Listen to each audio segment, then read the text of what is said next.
Hola, buenos días. Bienvenidos a una nueva producción académica del posgrado de Anestesiología de la Universidad de Caldas. El tema a tratar es dolor crónico posoperatorio. Es una revisión encaminada al respaldo bibliográfico que podemos utilizar para la prevención del mismo. Podemos iniciar diciendo que el dolor es un resultado casi que esperado luego de la realización de una cirugía, pero que afortunadamente en la mayoría de los casos podemos tener un control inmediato, parcial e inclusive resolverse completamente luego de una semana. Sin embargo, en algunos pacientes no ocurre esto y ese dolor agudo puede persistir más allá del tiempo usual requerido para la reparación del tejido. Y eso es lo que llamamos dolor crónico posoperatorio. Tiene implicaciones graves para el paciente, como son limitaciones funcionales, eh, retrasos en su rehabilitación. No podemos dejar de lado tampoco los traumas psicológicos que pueden llegar a generar disfunción laboral e inclusive disfunción en la vida de pareja. No solo en el paciente tiene implicaciones, también en el equipo quirúrgico, puesto que tanto el anestesiólogo como el cirujano se preguntan qué es lo que están haciendo mal para que los pacientes luego de 6 meses persistan con un dolor asociado al procedimiento quirúrgico. Adicionalmente, eso es una publicación aproximadamente de hace 3-4 años en el que el Departamento de Anestesiología de la Universidad de Stanford reunieron aproximadamente 64.000 pacientes.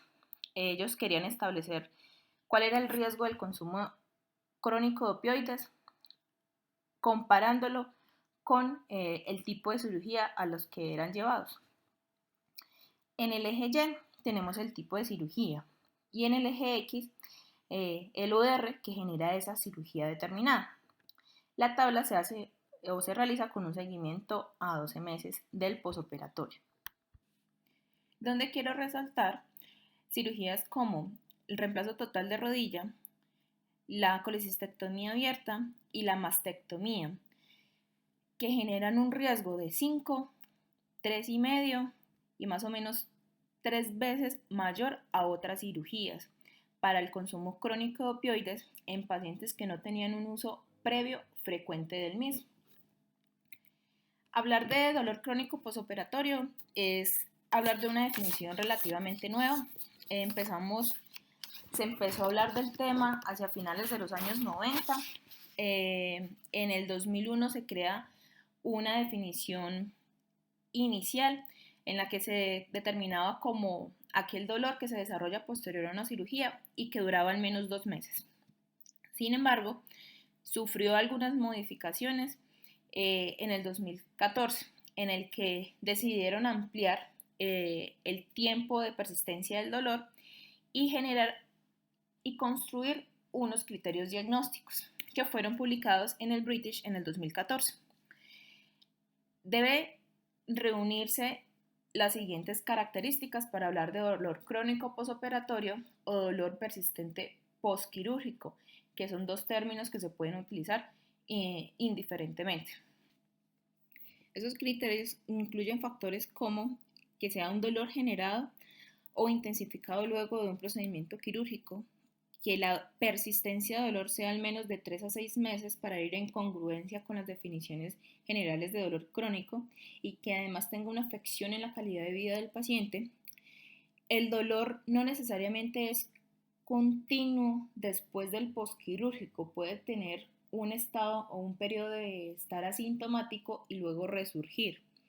Adicionalmente, el dolor puede estar ubicado no solo en el área quirúrgica, sino en la proyección de inervación del nervio lesionado o inclusive involucrar un dermatoma. Y siempre se deben descartar procesos secundarios que puedan generar dolor, como la recurrencia de malignidad si el procedimiento quirúrgico es relacionado con cáncer. En el 2015 se publica un ensayo multicéntrico observacional en 21 hospitales de 11 países europeos. y ellos buscaban evaluar la incidencia de dolor crónico posoperatorio, donde recolectaron cerca de 900 pacientes. Ellos hacen un seguimiento a 6 y 12 meses vía telefónica y vía email.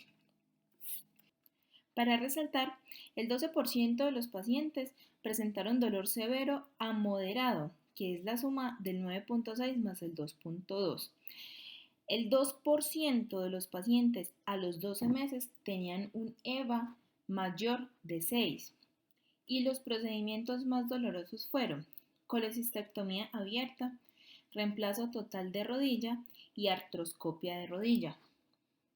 En el mismo estudio, pero desde el análisis univariado, encontraron que los procedimientos ortopédicos son mucho más dolorosos que los viscerales o ginecológicos, que al tener dolor crónico preoperatorio incrementa el riesgo de dolor crónico postoperatorio 2.7 veces más y que había una relación directamente proporcional con el porcentaje de tiempo de dolor severo en el posoperatorio inmediato para desarrollar dolor crónico posoperatorio. Y esta imagen ilustra lo que acabo de decir, en el que vemos que a mayor tiempo con dolor agudo posoperatorio es mayor el riesgo de dolor crónico posoperatorio tanto a los 6 como a los 12 meses de seguimiento. Hemos visto que la presentación del dolor crónico posoperatorio no es similar en todas las cirugías. Podemos tener incidencias tan altas como del 80% en amputación y toracotomía, pero existen procedimientos que podrían ser catalogados como menores, como son una herniorrafia inguinal o una vasectomía que pueden tener un riesgo del 50 y hasta del 30%.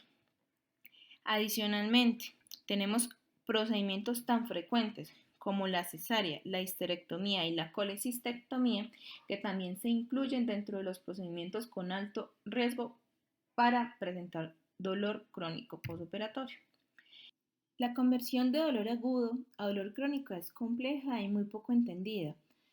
Incluye procesos biológicos, psicológicos y socioambientales. El dolor es definido por la intensidad del influjo nociceptivo y la sensibilización tanto periférica como central. Los estímulos nociceptivos de una cirugía generan cambios locales, dentro de los cuales podemos incluir la liberación del factor de crecimiento neuronal y la liberación de citoquinas, en las que podemos resaltar el transportador de glutamato 2, los de canales iónicos sensibles al ácido y los canales catiónicos tipo 1. Ellos van a incrementar la actividad del glutamato en la médula espinal.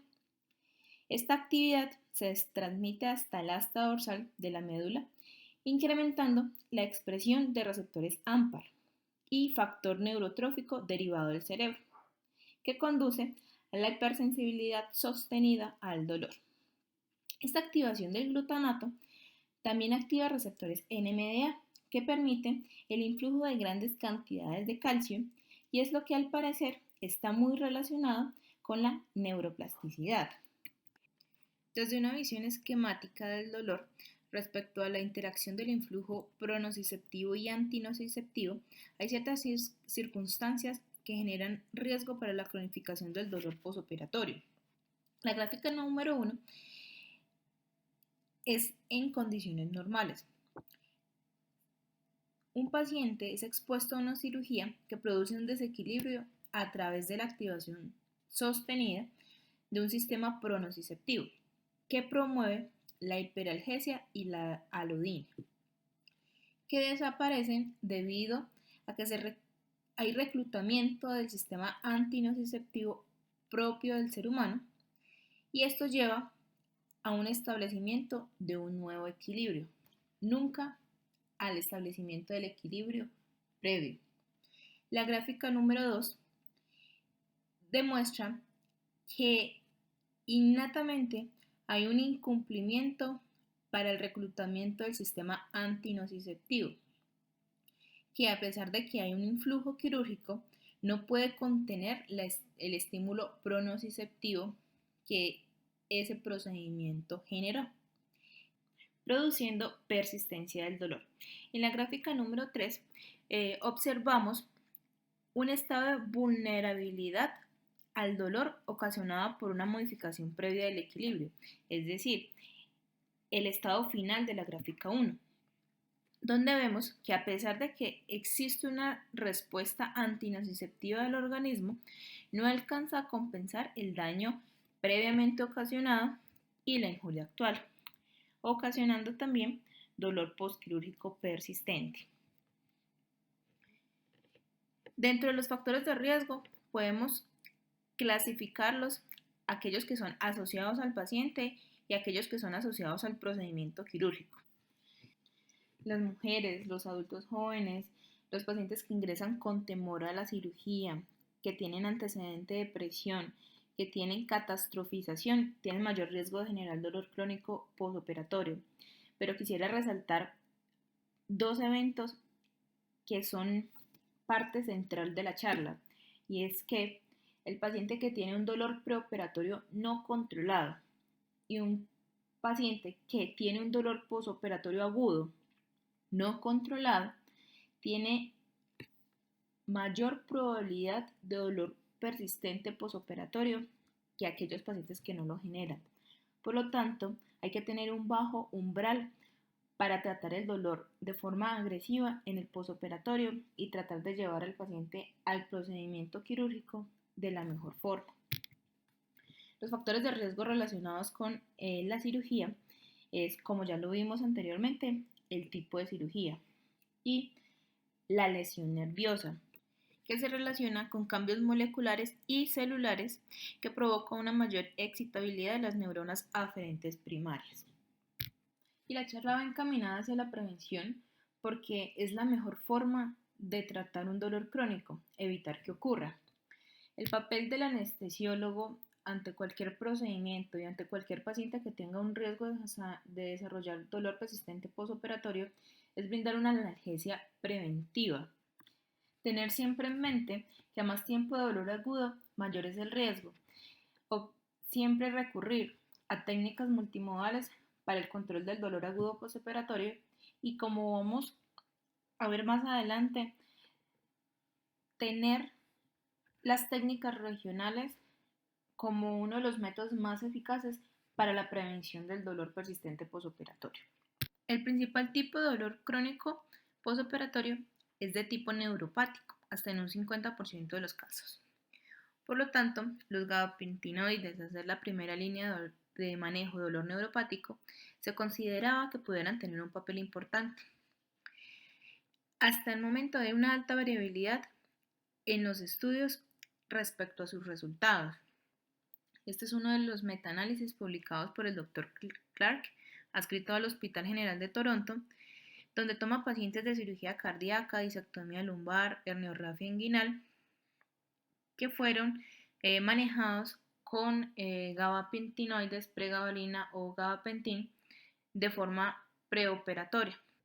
Él documenta que el gabapentin, a pesar de ser utilizado en dosis tan altas como 1200 miligramos preoperatorios y 600 miligramos posoperatorios, no tiene ningún efecto benéfico preventivo, a diferencia de la pregabalina, que tiene un intervalo de confianza. En la discusión lo explican por la biodisponibilidad de los fármacos, en la que la gabapentina tiene una biodisponibilidad mucho más errática y puede ser tan baja como el 35%, mientras que la pregabalina siempre llega a ser más del 90%. Eso es un metaanálisis bastante interesante. Conocemos que desde el año 2006-2009 todos los ensayos clínicos deben estar inscritos para evitar sesgos de publicación. Y lo que le llama la atención al autor de este artículo es que, a pesar de que habían muchísimos ensayos clínicos con gabapentinoides inscritos, muchos no habían sido publicados. Y, sorprendentemente, no evidenciaban un efecto benéfico de los gabapentinoides. Él reunió los ensayos del metaanálisis previo junto a los que no habían sido publicados y dentro de su análisis de datos encontró que ni la gabapentina ni la pregabalina tenían un papel en la prevención del dolor crónico postoperatorio. Respecto a la ketamina, conocemos que es un fármaco ahorrador de opioides, modulador de hiperalgesia, que disminuye sensibilización central. Hay 3 grandes estudios que hablan de la ketamina sobre su papel preventivo. Uno, en el 2013, publicado en Cochrane, donde se demuestra efectividad del medicamento en cirugía colorectal con un uso intravenoso, pero con diferentes regímenes de administración. No hay algo estandarizado. El actual, que está en pantalla, publicado en el 2014, de 1015 pacientes, se incluyeron 17 ensayos clínicos, evaluaron keto epidural y un régimen endovenoso con un seguimiento de 3 a 6 meses. Según el estudio, está claro que la ketamina no tiene ningún efecto benéfico por vía epidural, pero podría tener algún papel preventivo si se usa de forma intravenosa, tanto a los 3 como a los 6 meses de seguimiento. Pero se debe hacer una salvedad, y es que existe una alta heterogeneidad entre los estudios analizados, y es precisamente por las dosis utilizadas o el régimen utilizado.